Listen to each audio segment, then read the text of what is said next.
Hello friends, welcome back to my channel Irene Jaya vlogs. तो आज के মিররের সামনে দাঁড়িয়ে ব্লগ স্টার্ট করার কারণ হচ্ছে আমার এই ড্রেসটা দেখানোর জন্য, which has pockets। পকেট আছে। সরি, আমার রুম একটু ইগনোর করবেন, it's a mace right now. এখানেও পকেট আছে। এটা পুরনো, বাট আমি খুবই খুবই কম পরেছি এটা, তো আজকে ভাবলাম এটা একটু পরে। এখানে একটা ওই পার্লের মতন ইয়াররিং পরেছি। ও ঠিক করে পরিনি বাবা। আর চুলটাকে এরকম ভাবে বেঁধে বেরোই। ভালো লাগছে, নিজেকেই ভালো লাগছে। আর সাইডে আমার মা হাতে ক্রিম মাখতে মাখতে যাচ্ছে। তো আমরা যাচ্ছি, আপনাদেরকে লাস্ট ব্লগে আমি বলেছিলাম যে প্যান্টালুন্সে যাব। তো ওখানেই দেখবো যে কিছু এসেছে কি আসেনি। যদি এসে থাকে তাহলে আমরা ওখান থেকে কিছু পারচেস করতে পারি।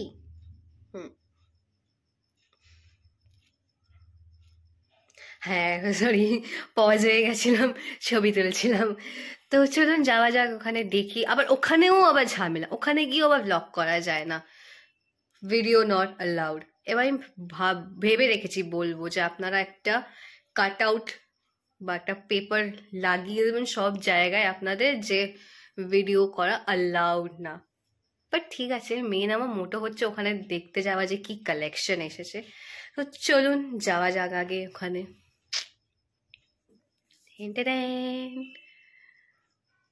জামা আছে, লাইটিংটা বেশ এখানে ভালো আছে, তো এখানে আমার প্রপার ড্রেসটা দেখাতে পারবো। এইটাই যেই স্লিপারটা, ফ্ল্যাটসই বলবো, এটা আমি শ্রী লেদার্স থেকে পারচেজ করেছিলাম। উই মাই গড, এখানে সাইডে কাট আছে এটাতে। তো এখন আমি এই ড্রেসটা নিয়েছি, এই ড্রেসটা ট্রায়াল দেবো, দেখি হয় কি না, কারণ এটাই যে আমার একটু পছন্দ হয়েছে আপাতত। এইটা আমি ট্রায়াল দিলাম, but the thing is loose আছে এখানে, small size but still loose. But দেখতে ঠিক আছে, মেন আমার এই জায়গাটাতে লুজ হচ্ছে। এইসব জামা না ফিটিংস করাতে ভালো লাগে না। ফিটিংস যদি আমি করিনি তাহলে আর এত দাম দিয়ে কিনে তাহলে আমার কি লাভ হলো, তাই না? But I'm looking very very good in this dress. Sorry, আবার পজ হয়ে গেছিলাম, একটা ছবি তুলছিলাম তাই জন্য। এই রেড ড্রেসটা পরে কাইন্ড অফ রেড রাইডিং হুডও লাগছে। জাস্ট একটা লাল একটা বো বা লাল হেয়ার ব্যান্ড, রেড কালারের ওয়াচ, আর রেড একটা ইয়াররিং, রেড জুতো হলে দেন পুরোপুরি একটা রেড রাইডিং হুড আমাকে লাগতো দেখতে।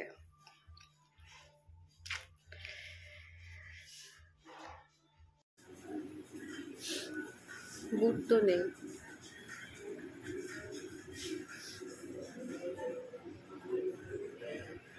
আনফর্চুনেটলি ওইটা সাইজে হলো না। আপনাদেরকে দেখালাম যে দুটো সাইডে লুজ হচ্ছে। ওটা প্রাইস ছিল 799, মানে 800।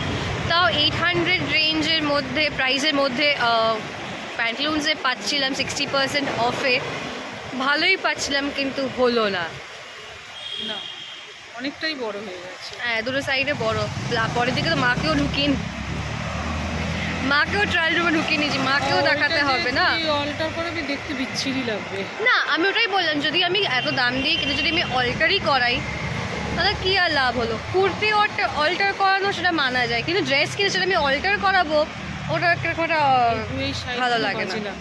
হ্যাঁ, চলো মা, মহারানী যাই, চা জিলিপি খাই। আর আজকে রাত্রে স্পেশাল ডিনারটা পরে গিয়ে বাড়িতে আপনাদেরকে দেখাচ্ছি কি স্পেশাল ডিনার হয়েছে। মহারানী আমরা এসে গেছি।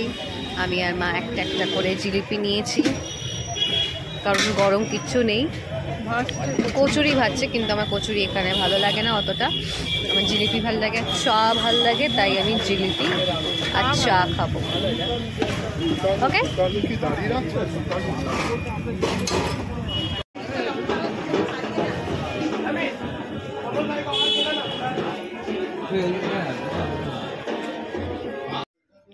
আপনাদেরকে তখন বলছিলাম যে আমাদের বাড়িতে আজকে রাত্রিরে ডিনারটা স্পেশাল ডিনার হয়েছে।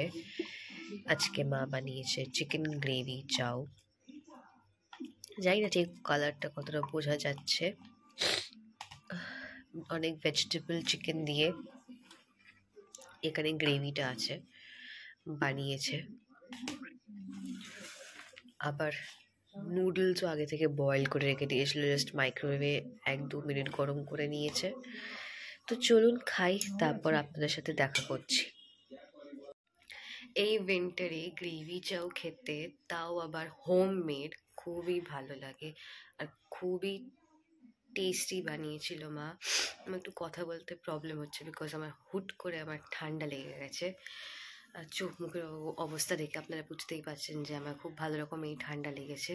আর চোখে এমন কাজল লাগিয়েছি, পুরো চোখ পুরো ভূতের মতন লাগছে।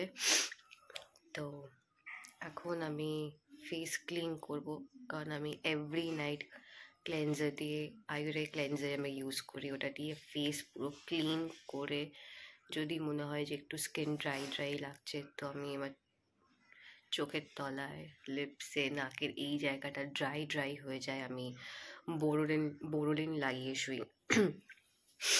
তো আজকের এই ব্লগটা আমি এখানেই এন্ড করছি।